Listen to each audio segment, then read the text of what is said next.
আসসালামু আলাইকুম। আশা করি সবাই ভালো আছেন। আলহামদুলিল্লাহ আমরাও বেশ ভালো আছি। তো আমি 3 দিনের জন্য গ্রামে গিয়েছিলাম আমার বিড়ালটাকে রেখে। আর ঢাকা ছিল আমার মেয়ের কাছে ছিল বিড়ালটা, আর আমার হাজব্যান্ডের কাছে ছিল। আর ও আমার বাসায় আসার পরে ওর খাবার দাবার সব কিছু আমিই দেই। সকাল 6টা বাজে উঠে ওর খাবার দেওয়া লাগে, তারপরে যত খাবার মানে যত কয়বেলা খাবার আমিই দিই।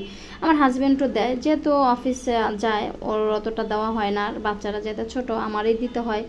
তো আলহামদুলিল্লাহ মানে আমি 3 দিনের জন্য গ্রামে যাওয়ার পরে আসার পরে বুঝতে পেরেছি যে একটা মানুষের জন্য এতটা মায়া করে না।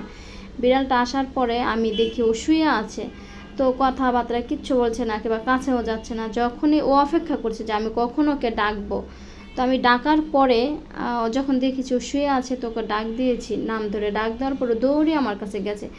যাওয়ার পর আমার 2 পার মধ্যে এমনভাবে পেঁচায় ধরছে, মানে হাত দিয়ে ধরতেছে, মানে আমার কোলে উঠতে চাচ্ছে। তো আমি কোলে নেওয়ার পরে ও আমার চেহারার দিক এমনভাবে তাকায় আছে একদম, মানে কি বলবো।